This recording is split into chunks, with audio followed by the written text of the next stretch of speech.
Oke, baiklah teman-teman semuanya, selamat datang di channel SM Vintage.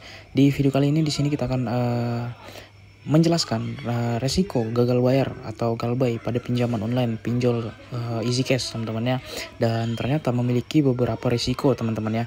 Dan ya yang resiko yang paling umum adalah biasanya bunga dan denda yang membengkak teman-teman semuanya jika kalian telah menggalbay beberapa waktu. Biasanya itu memang kalau galbay 1-2 hari itu teman-teman semuanya itu dendanya itu tidak terasa teman-teman. Namun jika sudah berbulan-bulan, nah di situ baru akan terasa teman-teman, seperti itu. Dan selain adanya penambahan bunga dan denda yang membengkak, ada beberapa risiko yang harus kalian terima teman-teman pada saat kalian berani melakukan galbay pinjaman online easy cash teman-teman semuanya.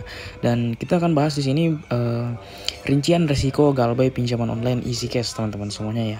Dan yang pertama yang sudah saya jelaskan tadi yaitu bunga dan denda yang membengkak teman-teman ya. Karena jika kita tidak melunasi hutang pinjol pada tepat waktu, bunga dan denda akan terus bertambah, membuat hutang Anda semakin besar teman-teman semuanya. Nah, kemudian risiko yang kedua adalah teror dari debt collector teman-teman ya. Pinjol legal biasanya bekerja sama dengan debt collector ya. Salah satunya adalah easy cash ini untuk menagih hutang. Mereka biasanya melakukan peneroran melalui WhatsApp teman-teman ya, dan juga kontak telepon teman-teman semuanya ya. Dan itu mereka lakukan berulang kali sampai kita melakukan pembayaran teman-teman semuanya. Nah, meskipun OJK telah melarang debt collector untuk menagih dengan cara intimidasi, tidak jarang terjadi pelanggaran etika penagihan seperti ancaman atau tindakan yang mempermalukan nasabah yang melakukan galbay teman-teman semuanya. Jadi kalian harus pertimbangkan ini. Pengalaman saya itu di chat melalui WhatsApp teman-teman ya, dan juga mereka akan menghubungi kontak darurat kita. Itu debt collectornya menghubungi kontak darurat kita. Pada saat itu saya baru galbay sekitar 2 harian teman-teman, namun sudah berani menghubungi kontak darurat saya, dan saya merasa malu karena bodohnya saya pada saat itu tidak meminta izin kepada kontak darurat tersebut teman-teman semuanya. Nah, kemudian data pribadi bocor teman-teman semuanya. Jadi ini masih berpotensi data pribadi bocor. Meskipun OJK mengatur penggunaan data pribadi peminjam, tidak sedikit pinjol yang mengancam untuk membocorkan data pribadi jika nasabah galbay teman-teman semuanya. Jadi memang ada beberapa pinjol ya, salah satunya easy cash ini pernah saya dapat berita bahwa mereka itu membocorkan data pribadi kita teman-teman, atau ibaratnya sebar data teman-teman. Namun itu jika kalian galbay dalam jumlah yang besar teman-teman semuanya. Nah, kemudian resiko yang berikutnya adalah skor kredit slik OJK buruk teman-teman ya.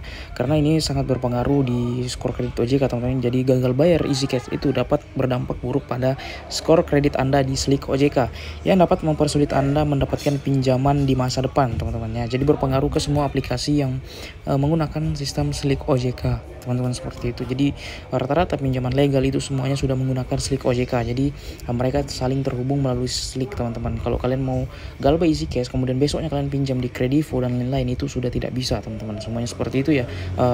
Penjelasan mengenai kredit skor yang buruk teman-teman. Nah, seperti itu. Kemudian berikutnya itu kesulitan mendapatkan pinjaman di masa depan. Galbay pada satu pinjaman dapat membuat pinjol lain enggan memberikan pinjaman teman-temannya, dan juga dapat berdampak pada skor kredit OJK tadi ya, yang dapat mempengaruhi kemampuan Anda untuk mendapatkan pinjaman dari bank atau lembaga keuangan lainnya. Jadi ini juga berdampak ke pinjaman bank teman-teman, karena sama-sama menggunakan slik teman-teman semuanya, seperti itu. Dan bahkan ini teman-teman semuanya ya sudah tidak bisa pinjam di aplikasi ilegal ya. Namun ini hanya kemungkinan kecil teman-teman ya, karena jika Anda memiliki catatan galbay, Anda tidak bisa lagi pinjam di pinjol ilegal karena mereka juga mencatat catatan kredit Anda. Namun untuk pinjol ilegal ini teman-teman harus digarisbawahi, ini masih 50-50. Karena pinjaman online ilegal itu biasanya sangat-sangat mudah dibobol menggunakan data busuk teman-teman semuanya.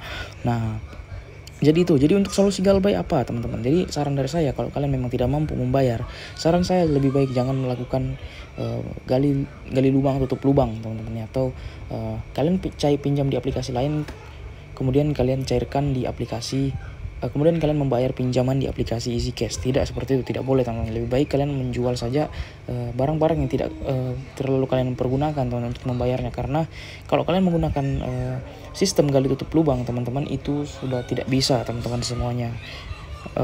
malah akan memperburuk suasana, memperbanyak pinjaman kalian teman-teman semuanya, karena aplikasi pinjaman online itu bunganya sangat tidak ngotak teman-teman semuanya. Nah itu adalah solusi dari saya teman-teman semuanya. Jadi untuk resiko galbay pinjaman online EasyCash saya rasa sudah cukup sampai di sini. Semoga informasi ini bermanfaat. Sekian dan terima kasih teman-teman.